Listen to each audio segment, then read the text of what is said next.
Hello, everyone. Welcome to the Wonder Series. Have you ever wondered what your life would be like if you looked at it from another perspective? What could you learn by opening your mind to other ideas and concepts? Who would you become if you welcomed new possibilities and embraced new opportunities? Then ultimately, how would that allow you to live the healthy, happy, purpose-filled life that you've always wanted to live so you can flourish? Hi, everyone. I'm Denise Stegall. I am your host here of the Wonder Series, where we offer you the opportunity to think outside the box and wonder how you can create that life you've always dreamed of. The Wonder Series is sponsored by livinghealthylist.com. Here on our weekly interviews, we feature world-class experts in various areas of health, wellness, personal development, and of course, bringing a little bit more fun into life, all whom inspire you to do something different, to look outside the box, but truly they inspire you with their insight and their wisdom and their excitement to help. Here you will receive tips and proven strategies that you can use right away. And truly, we are here to excite, engage, educate, but most importantly, to empower you to make those tough decisions, because sometimes they're tough, to change the way you are living your life and possibly the things that you're eating, the decisions that you're making, so you can truly live a purpose-filled life. A new episode of the Wonder Series is available every Wednesday at 12 p.m. Central Standard Time, and you can find us on Spotify, YouTube, Google, Facebook, wherever you kind of find your podcast. And if you like what you hear, please subscribe and give the Wonder Series a 5-star rating. While you're at it, please let your friends know too. So again, welcome to the Wonder Series, where we want you to start wondering so you can start living. So this month, we're talking about men's/women's resilient health. And today specifically, we're going to talk a little bit about men's health, though I think this is probably going to apply to some women as well. And I'm here today with my dear friend, Thomas Petty. Tom is an amazing guy. You've probably listened to us chat once or twice before. But a little about him. After 50 years of suffering from severe psoriasis and getting no results, Thomas took his health into his own hands. He stopped all toxic medications and started on a 10-year health journey to discovery. He is now 99% in remission and now teaches fellow psoriasis sufferers how to heal themselves from the inside out. Hello, Thomas. Welcome. Hello. I'd say good morning. That's where I am, but I know it's good afternoon for you. It's still, it's afternoon here. Well, I saw something and I can't remember where I saw it. It might have been in one of your posts. And it totally made me crack up. It said, psoriasis sucks. Yes, it does. That's kind of my tagline. It really sucks. So tell us a little bit, about you and how, where you are today compared to where you were 10 years ago. Yeah, so it's been a long journey, but basically, a decade ago, my wife became very ill, and it was a mystery illness that all the king's men and all the king's horses couldn't figure out. And she was having what appeared to be strokes. And she was 49 at the time. And they're kind of like, yeah, you're kind of young to be having strokes, but that's what it looks like. But then she kept having more and more incidents. And then they started thinking it was multiple sclerosis. Then they thought she had brain cancer. Then, it took them a long time to figure out what was going on. Actually, it took them 3.5 years to figure out what was going on before they finally diagnosed an autoimmune disease that was attacking her brain. And I have an autoimmune disease that attacks my skin. My disease won't kill me. It's just ugly. Her disease almost killed her twice. Wow. And the doctors were like, okay, well, we figured out what this is. We don't know what causes it. We don't know why you have it. Usually it goes away, but it doesn't always go away. Sometimes it does, sometimes it doesn't. We don't know why. Here, take a bunch of pills. And I started doing a lot of research into this, and I told them that I felt like it had to be an external factor that was causing this to just come on in a healthy woman. And we're talking about men's health, but there's a tie in here. And I said, I think that the factor that is causing this is food. And the doctors, no, it's not food. Absolutely not. But we don't know what it is. So we cleaned up our diet. We kicked the standard American diet, the SAD, to the curb, and she started healing. Her autoimmune disease didn't come back. And what was strange was that suddenly my skin started clearing up. And it's like, I think I'm onto something here. And so over the last 10 years, I've taken a lot of, I've experimented on myself a lot on what is healthy, what's not healthy. I've read tons of books by doctors, by PhDs and so forth, and really kind of gotten it down to a science. And like you said, I'm now 99% in remission, which I've never been in my life. Wow. And my wife has gone from being in a wheelchair to using a walker to using a cane, and now she doesn't use any walking aids. So even her brain injury has progressed, and she's continued to heal over the last 10 years. It's amazing that the doctors were so adamant that no, it wasn't food, but they didn't know what it was, but no, it couldn't be that. Yep. Yet at the same time, there's so many doctors and, like you said, PhDs who are writing books on this exact topic. Yep. They rejected it outright. So it was like, and I don't mean to be disrespectful of anybody, but neurologists and neurosurgeons, they're sort of at the top of the heap. They're almost godlike. And for a nerd like me to come and tell them that, I think this is food. No. It's a very different atmosphere. I mean, I know this, living with a transplant surgeon. Sure. The thought process, mostly because of the education. And I do think that the more people like you and me walk into the doctor's office and say, hey, I think it's this, and have, a book or a paper, that physicians are opening their eyes, and people are going, okay, maybe there really is something more that we need to be doing. And I think that's right now, I think that's where you and I fit in. It's the coaching, that health coaching segment. I mean, even here at Mayo Clinic, they have a health coaching program that you can go through. Now, they would never have done that 10 years ago. Right. Which works in the time frame that you and your wife were going through the medical world there. Yeah. So interesting that things are moving forward, but unfortunately, sometimes I think it's a bit out of a snail's pace. Yeah. Well, what was interesting too is that when I changed my diet, my body changed a lot. I dropped 65 pounds. My blood pressure went to 90/60. My cholesterol plummeted to 120 total cholesterol. My triglycerides, which Kaiser wants to be under 899, mine were 60. And I love that. And my doctor was just like, what the hell are you doing? This is amazing. You've got the blood of a teenager, and what are you doing? And so it radically altered my body just by changing what I ate. It was amazing. So as a man, this is one of those things, like, a lot of women are trying to get their husbands to eat better. In your situation, you were the one that was doing the research and going, okay, something's going on here.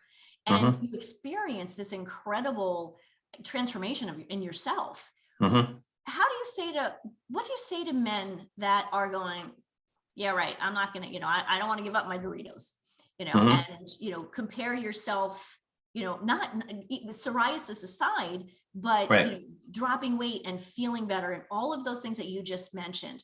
What's the conversation that we need to be having with more men? Well, I think the conversation is that what we are being taught as healthy is really not very healthy. And what has been put into our heads for, I'll be 60 this week, and it's, the food pyramid. We've talked about the food pyramid before, and how it is really kind of upside down from what we should be eating. And a lot of the research is showing that when we don't adhere to the food pyramid and instead we get heavy into the fruits and vegetables, some protein, fish, chicken, that kind of stuff, and really kind of go back to what we used to eat back in the day when we were hunter-gatherers, that suddenly our bodies change. And we don't have to diet. We don't have to count calories. We don't have to do all this stuff. It just automatically happens. And so it's either you take care of it now by eating healthy, of course, getting exercise, or you're going to have to take care of it later with drugs and all the issues that come with getting older and all of that kind of stuff. So it's a choice. It is a choice. And I think you make a very good point with that, because so often we don't realize that it is in our own hands, whether it's losing weight, reversing diabetes, all of those things. We've kind of gotten into a place, especially if you watch television, all of the commercials, all of the drug commercials. And now, obviously, they have their place. Medication has its place. We know that. But, most of the time, we take a medication because we have a symptom. And like you found out, that symptom could be something as simple as something that you're eating, but we take a medication. The challenge is the symptom isn't caused by lack of that medication. You bet. And I think we've gotten into this rhythm of, oh, I have a headache, let's take, 2 Tylenol. Oh, I have a stomachache, let's take something. Let's take a pill. Yeah, let's take a pill. And I'm even going to be a bit bolder than that. I've got a good friend that he does the Swim Across America thing to raise money to cure cancer and so forth and so on. So he's always beating the drum about, let's find a cure for cancer. And my thinking is, let's find a cause for cancer. Ooh. If we stop the cause of cancer, then we don't need to find a cure. And I truly believe that a lot of what we put into our mouths is directly leading to a lot of the diseases that we're seeing. It's definitely leading to cardiac disease. It's definitely leading to cancer, Alzheimer's, Parkinson's, you name it. And we can tie this back to what we're putting into our bodies, and going back to, what we used to eat and get rid of all the frankenfood is going to make a long way to keeping you healthy. One of the things that, as you were kind of talking through the list of things that these diseases that we see more and more frequent, and sadly, we're finding them, cancer and obesity and diabetes and all these, in people younger and younger nowadays. Yep. One of the things that we didn't mention is ADHD in adults. That was really, I know 2 people who right now are on medication for, they called it adult ADHD, which I think it's basically just ADHD. But I know these people and I know how they eat. And again, that simplicity of looking at your diet, it's too simple. So let's talk about, going back to the foods. So you're talking to this 60-year-old man. You said you're going to be 60. Happy almost birthday, by the way. Thank you. Welcome. And, you're having a conversation, play golf. Do you play golf? No, even though I live on a golf course, but I watch them all day, but I don't play golf. I knew you were on a golf course. I was like, but you're chit-chatting with a friend, and right. He's ready, he's complaining about, his knees hurt and the diabetes and he's overweight and all this. What is he saying to you? Well, all of that is caused by internal inflammation. And when you cut out the internal inflammation in your body is fighting the inflammation. And if you cut out the cause of the inflammation, all of these symptoms are going to go away and improve. You know, like I said, my cholesterol went way down. My blood pressure dropped. I dropped 60 pounds. And, you know, it's because my body was no longer having to fight what I was putting into my mouth. So it's, you know, we sort of, it's like we don't get overweight overnight. And it takes a long time to get there, and you don't really realize it. It just creeps up on you and creeps up on you. You know, your knee starts hurting a little bit, you know, okay, yeah, you're getting a little bit of arthritis going, and you sort of get used to it. It's like, okay, today I'm a little more achy. And, you know, you just get used to, this is the new normal. And so it's, a lot of it can be reversed, and a lot of it can be at least maintained so that it doesn't continue to get worse. And that's what I don't want to end up in. You know, it's as you know, my wife is disabled, and I don't want to end up in a wheelchair as an old man. So I want to take care of myself too. Absolutely. And I have to say, you know, you just told us, you know, you're gonna be 60, and you look like a man 10 years younger. Oh, well, thank you. Nobody's ever said that. You absolutely do.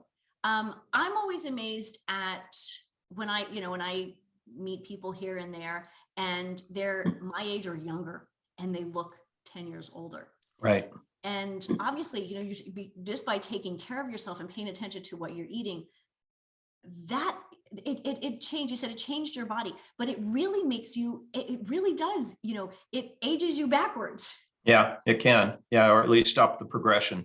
Absolutely. Absolutely. So You know, I know this is, you know, we're talking about men's health and how this really correlates men's health, women's health. You know, we're so similar. I mean, obviously there are some differences there, but of course, I think it's really important for us to really understand, for people to understand that you mentioned this before, you know, it is the choice, you know, it is in the choice is in their hands. Like you know, here's the secret sauce. There is no sauce. Yep. Yep. Yeah. We wish there was, or wish there was a magic pill, you know, that because that's what we've been conditioned as well. You know, I've got this ouch, or I've got this problem, or I've got this whatever, doctor, give me a pill, and that'll make it feel better. But all it's doing is treating the symptoms.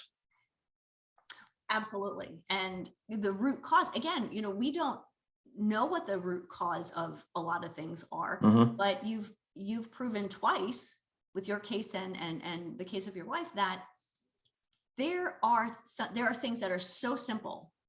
And you mentioned frankenfood. So like, we're talking about food here and how food really can,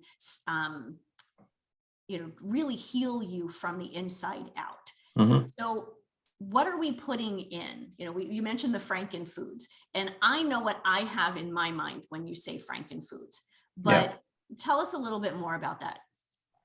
Well, what I like to tell people is a couple of things. If your grandmother wouldn't recognize it as food 100 years ago, you probably shouldn't be eating it. So if it looks like a fruit, it looks like a vegetable, like it was picked off the vine or tree or whatever, then that's perfectly okay to eat. If it's a piece of meat that looks like it's a piece of meat that came off the fish or the chicken or the steak, then that's okay to eat. If it doesn't look like it originally was when it got harvested and is transformed into something else, then that's something that you probably shouldn't be eating. So, you know, meats like bologna, it's like, I love bologna. I just got back from the grocery store and I had a flash in my head. It's like, oh, I'd love a bologna sandwich right now. And it's like, no. I don't know. I love bologna, but it's something you shouldn't eat. And, you know, and then you've got all the things like the Doritos and the Cheetos and the, you know, that kind of stuff that is just in our face all the time on the TV commercials and the sodas. And it's bags and cans of chemicals is basically what it is. So it's when I do the shopping and the cooking and the meal planning, but now my shopping is I go down the produce aisle and I go down the meat aisle, and 90% of the grocery store I ignore. There's nothing else that I need there. So it's fairly quick to get in and out because I don't have to go up and down all the aisles. So. Okay, so my husband's, one of his favorite things in the world is peanut butter. Uh-huh. So frankenfood or semi-frankenfood or a lot of the peanut butters have sugar in them. And the Jifs and the Skippies are loaded with sugar. Yeah.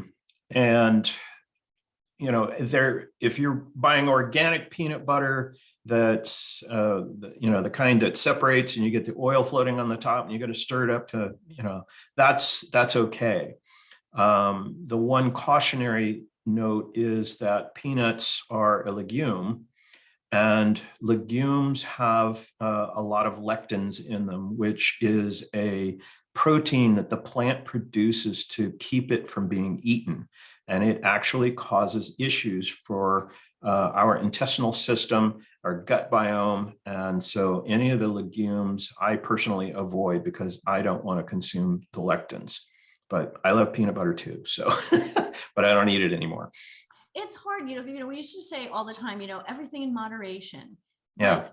But even that some days is difficult because what's moderation for me may be different from what you think is moderation.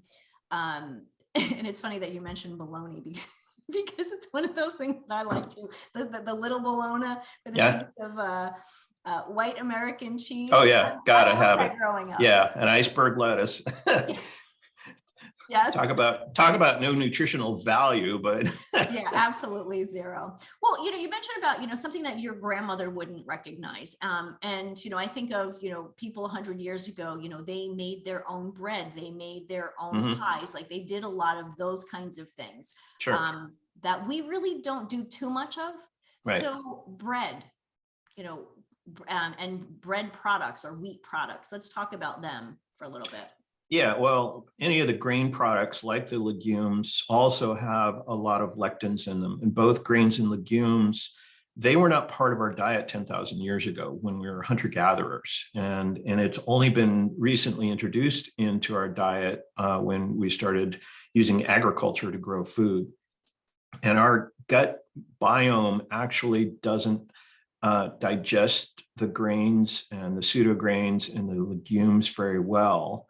And it causes issues. It causes inflammation in our bodies. And so personally, I avoid all grains, all legumes. And that's one way that you can really heal your gut microbiome is to avoid those two things. And the third one is sugar. Sugar is hugely inflammatory and it's in everything. They hide it in everything. Ketchup. Ketchup is loaded with sugar. Go look at fake crab meat. It has sugar in it. Why? I've always kind of wondered, like, why do you even need to have fake crab meat? Because there's this thing called a crab. Called crab. Actually, because crab meat from. Because it's expensive, That is true. And that's why. And it's made with cheap fish and it's sprayed with artificial red dye to make it look like crab meat, but it's got sugar in it. Let me have some of that. I think it's interesting. When it comes to sugar, like I know so many people will say, I've kicked the sugar habit, and they will stay away from a ton of fruit. Now, fruit we know is full of sugar, but natural sugars. So good for you, bad for you, moderation, what's, when we're talking about sugar, are we just specifically talking about the white processed sugar as opposed to natural sugars? Yeah, sucrose, dextrose, that kind of stuff. Fructose, there's debate. Fructose, which is your fruit sugars, is processed differently in the body. So depending on what you're trying to accomplish with your own dietary requirements, I tend to eat a fairly high fat diet with some protein and vegetables, because I don't want the carb load. I don't want the carbohydrates in the simple sugars, which of course most fruits have. Berries are very low on the glycemic index, so those are okay to eat, and they don't really have much sugar. The other problem with fruits is that when you eat fruit all year round, you're actually fooling your body into thinking it's the fall.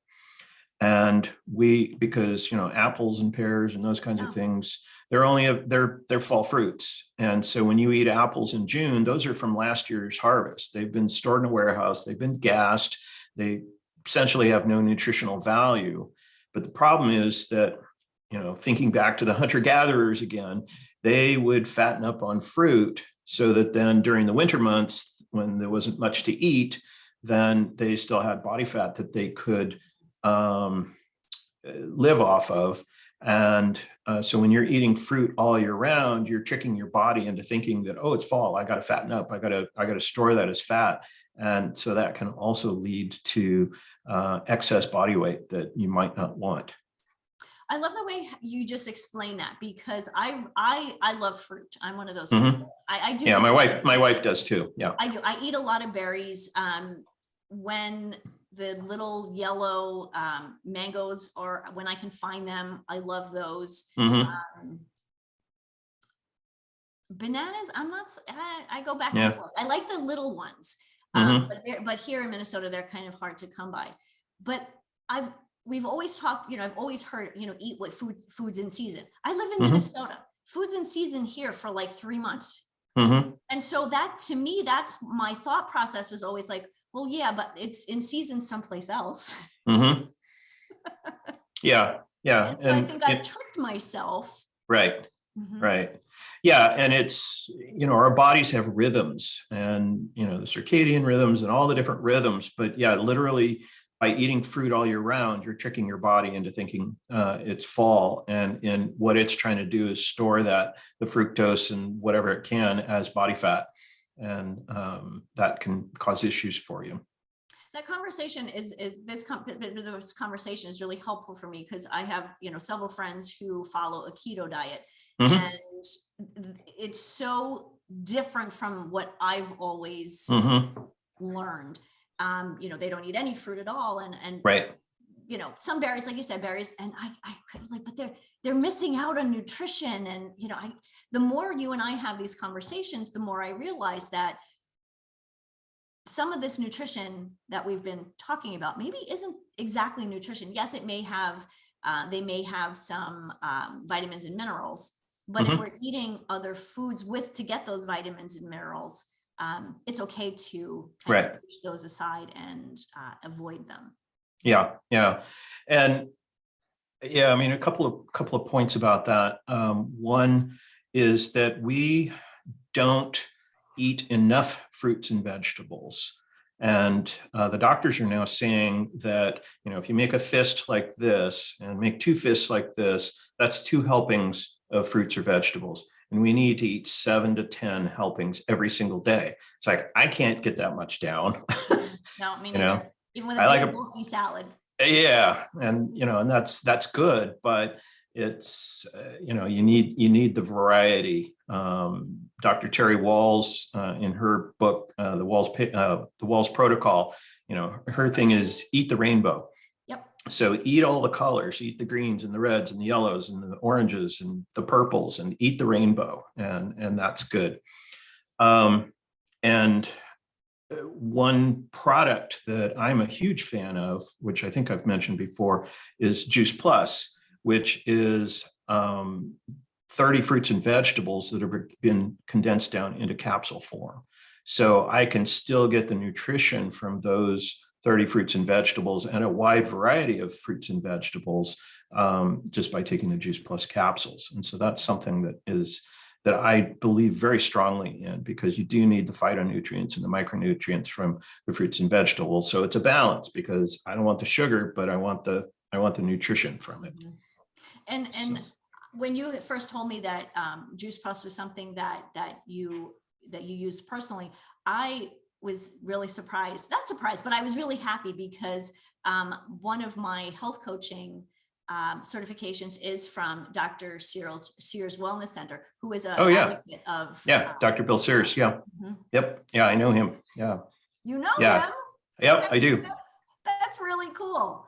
Yeah, yeah, he's a huge advocate of Juice Plus. And we were talking earlier about cancer, and he's actually survived cancer twice.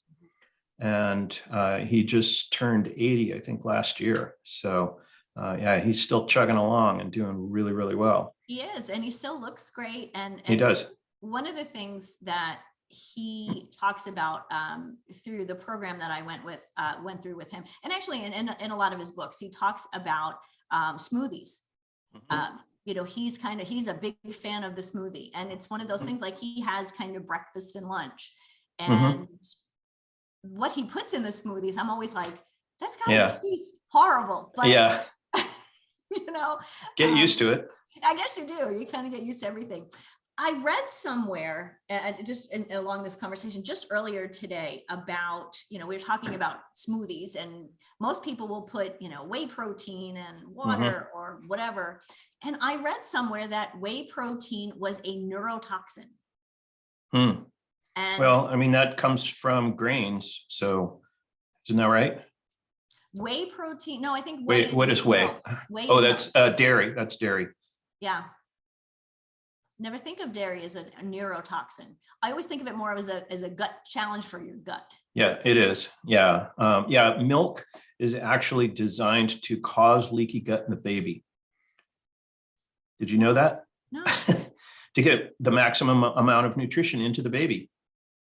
Oh, well, that makes sense.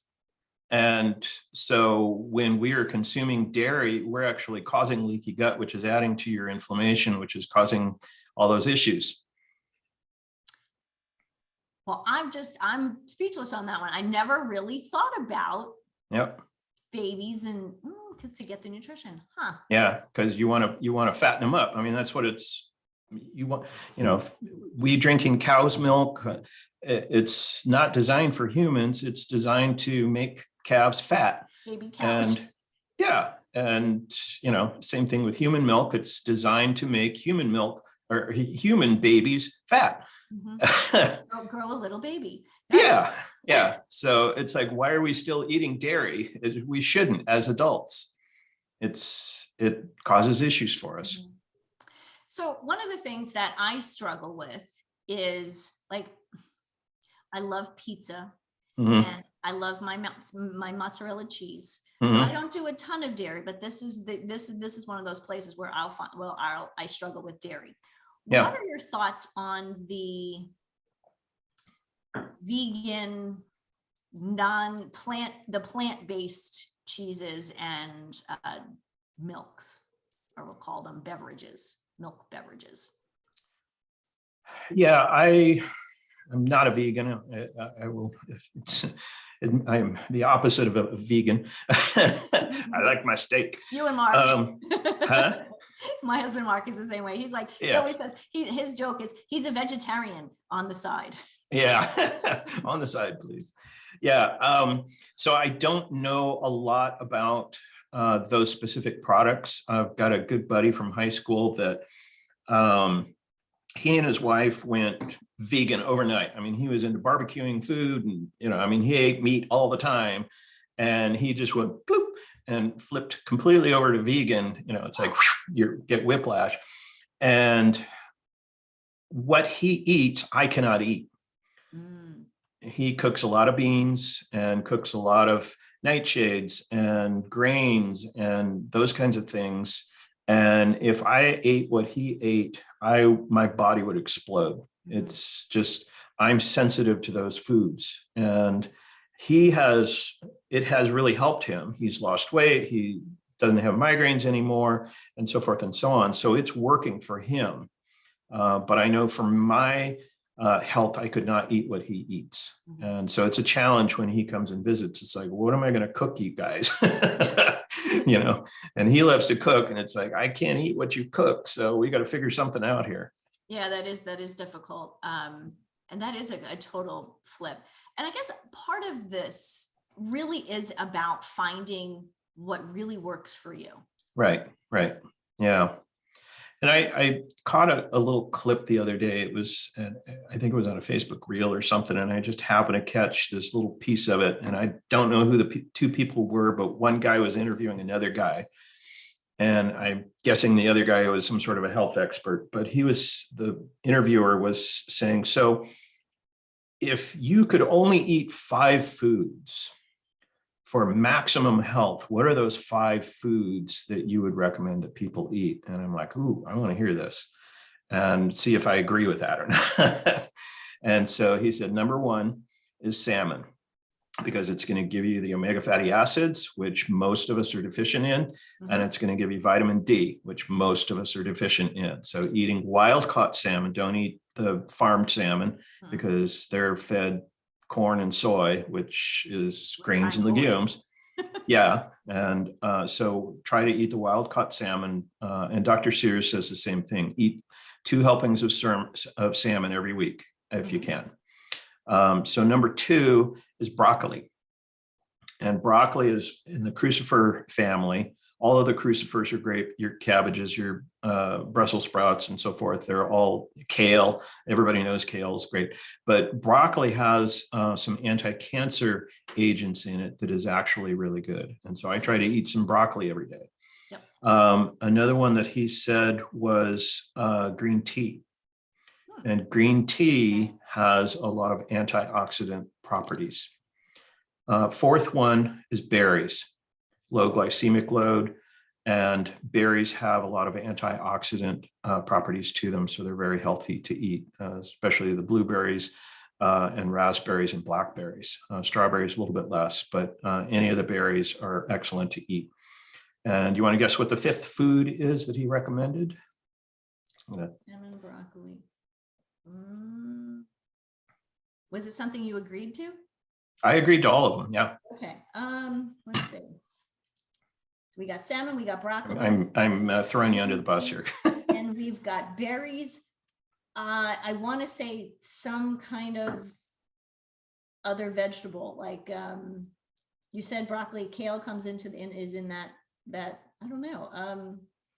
Everything I'm thinking, I'm like, nope, tomatoes, those are nightshades. Peppers, nope, those are nightshades. Okay, yeah. I don't know.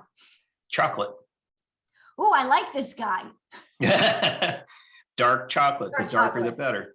Dark chocolate is actually the number 1 most antioxidant food you can eat.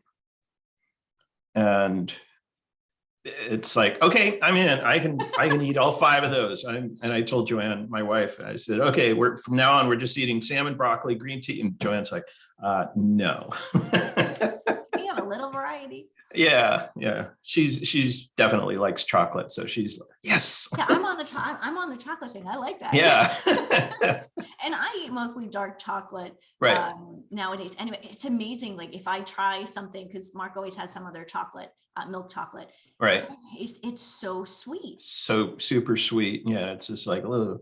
So yeah, I love dark chocolate. So anyway, there's your 5 superfoods that you should be eating. My 5 superfoods. Okay, so I have. Mark always says one thing that we eat pretty clean. Except for, like I said, I know there's some M&Ms upstairs. I know there's M&Ms. Yeah. Yeah, it's actually funny when I go to the grocery store. The stuff that I'm buying that's for us, the family, and the stuff that I'm buying for Mark. Yeah. Not a lot different, but there's always something in there. Yeah, there's a little. You got to have a treat once in a while. That's absolutely. Okay. I just totally lost my train of thought, but one of the things that we do is when it comes to broccoli and veggies, we eat a lot of greens, and he absolutely hates kale. Now, I love the baby kale that I can eat that in a salad all the time. I've tried to put it in, and he's just like, no. He's like, if kale, this is horrible. If kale cured cancer, he's like, it still would not be something on his plate. He just, it just wouldn't happen. Yeah. So luckily, there are other foods, as we say. You said, broccoli has anti-cancer properties, so he'd be eating broccoli, which we do actually anyway. Yeah. And I've got a what's called a tower garden, which is an aeroponics growing system. I've actually got 2 towers.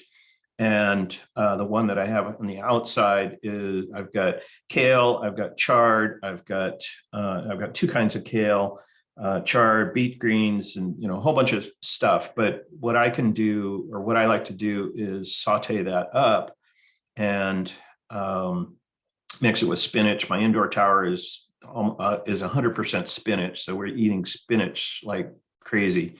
And so I saute that up, and Joanne doesn't really like kale, and she doesn't like chard so much, but when you saute it up with a little bit of bacon, and I asked her the other night, I said, so on a scale of 1 to 10, what do you think about this? She goes, 10. I'd eat this. So it's like, okay. So that's how you can get some kale into them. There we go, a little bit of bacon fat. Yeah, exactly. Everything is better with bacon. No, I agree. Awesome.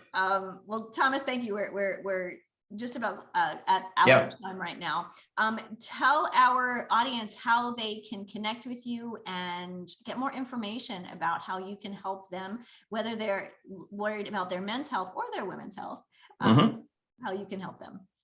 Yeah, well, my main website is for people with psoriasis, and it applies to any of the autoimmune diseases, but it's controlmypsoriasis.org. And that's one way you can reach me. You can find me on LinkedIn. You can find me on Instagram as @the_psoriasis_guy. You can find me on Facebook. So you'll find me. I'm out there. You'll find him. He's out there. Oh, He's yeah. also on livinghealthylist.com. So yes. Thank you. Yes. You're welcome. Yeah, absolutely. Always a pleasure to talk with you and to learn from you, Thomas. So enjoy the rest of your day. I know it's almost noon by you now. So enjoy the day. And for our listeners, thank you so much. You've been listening to the Wonder Series, which is sponsored by livinghealthylist.com. We're here every Wednesday at 12 p.m. Central Standard Time. So until next time, I leave you with this: start wondering and start living. Have a great week, everyone.